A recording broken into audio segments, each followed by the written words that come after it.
Greetings everyone, I am the Grim Hatter, and today we're going to be going over the experimental test study known as the Russian sleep experiment. So let us look at the papers. So this experiment happened roughly in 1950, but we're not going to give the exact date, ladies and gentlemen, so we're going to stick to what the synopsis has given me. So this is what I'm going to be reading. So yes. So synopsis of this experiment, which was happened, well, let's just read it word for word. Open quotation. Toward the end of the 1940s, Soviet researchers sealed 5 prison inmates into an airtight chamber, and then they proceeded to dose them with an experimental stimulant gas to test the effects of prolonged sleep deprivation. Their behavior was observed via two-way mirrors and their conversation monitored electronically. They were promised their freedom if they were to go without 30 days of sleep. That was the synopsis we were given for the story of IT. So now you see that I have here written out and copied. We have the day-by-day occurrences of what was recorded by one of the doctors, it looks like. So ladies and gentlemen, would you kindly sit down and settle in? We're going to be going through this one by one. Well, preferably I'm going to be going through this. So let's start with the first chapter. With the first page. The first few days have passed uneventfully. At the 5th day, however, the test subjects began showing signs of stress and were overheard bemoaning their circumstances. They stopped conversing with their fellow inmates, choosing instead to whisper compromising information about one another into the microphones, apparently in an effort to win the favor of the researchers. Paranoia has set in. The 9th day has begun, and on the 9th day the screaming began. First one subject, then another, was obviously running around the chamber screaming for hours on end.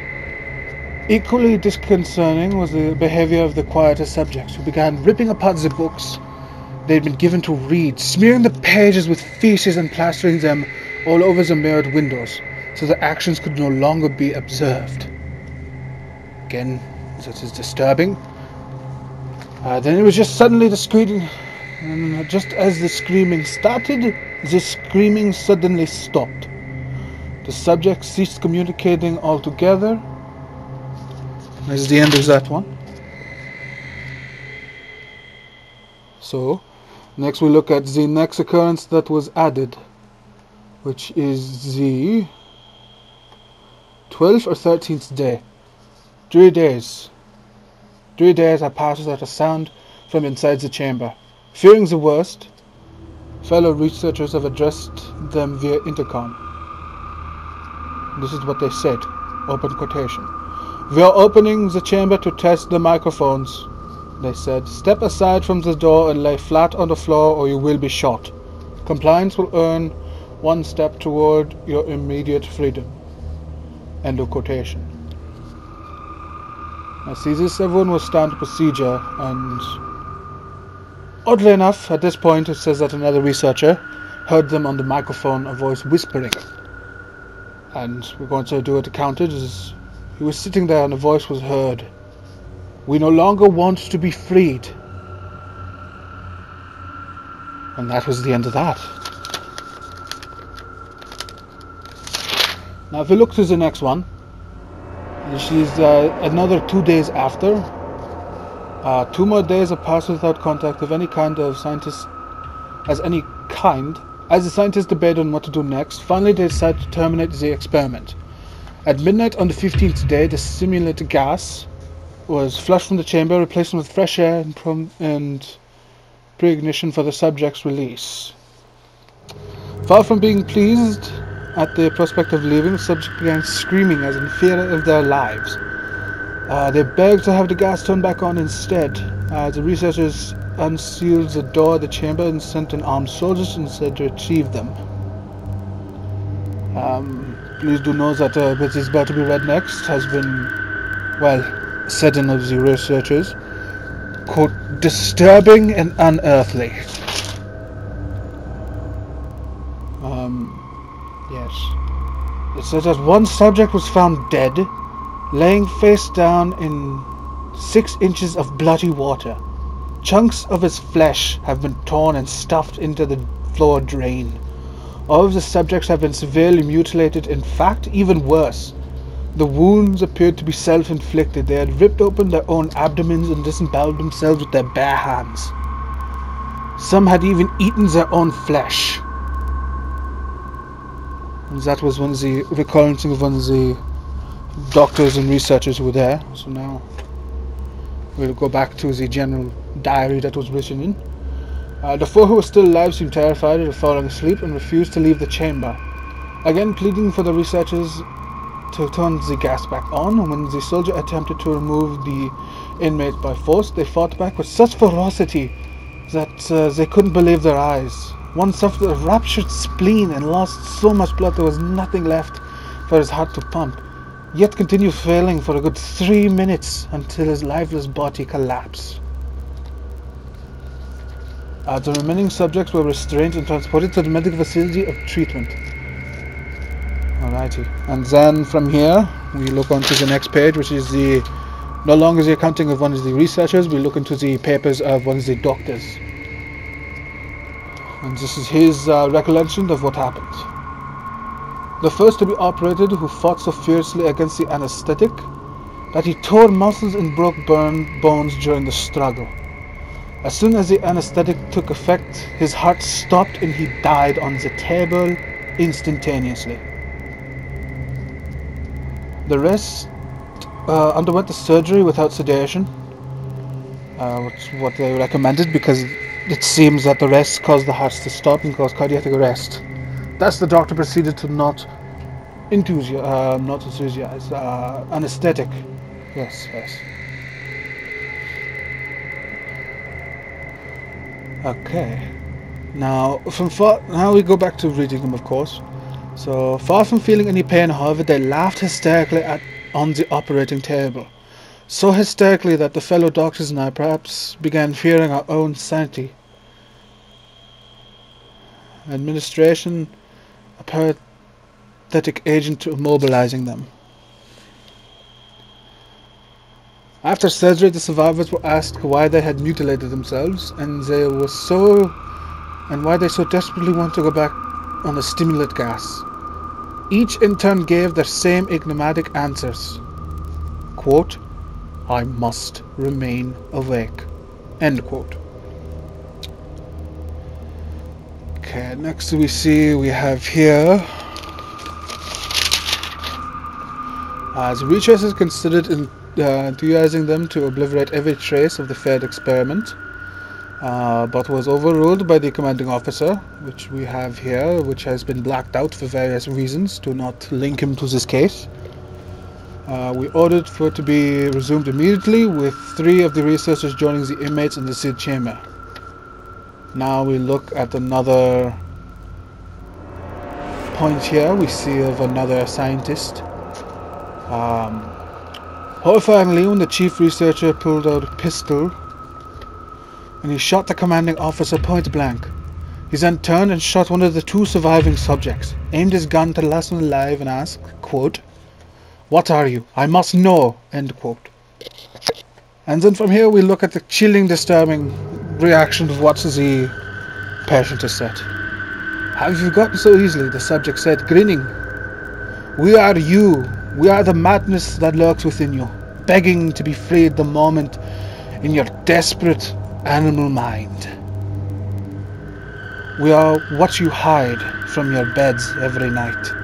We are what you sedate into silence and paralyze when you go to the nocturnal haven where we cannot tread." As the researcher fired the bullet into his heart, the monitor, the EEG, flatlined, and the subject murmured the last words, quote, "So nearly free." Closed quotation.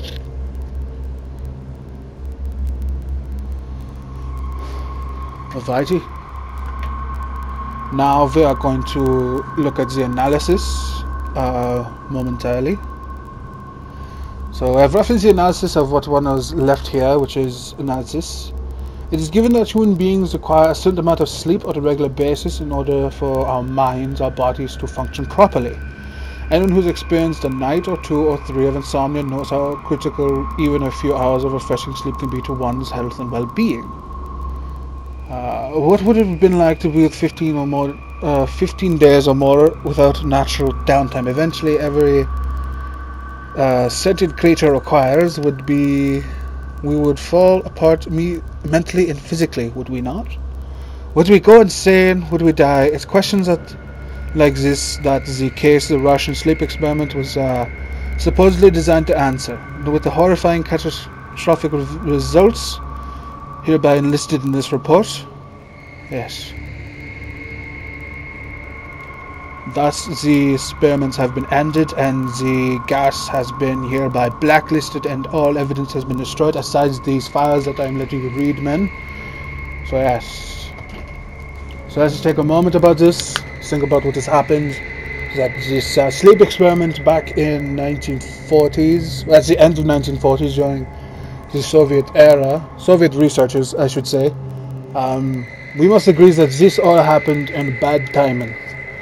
Back in this time, a lot of bad stuff did happen, but we must agree that stuff like this will not happen in the future again.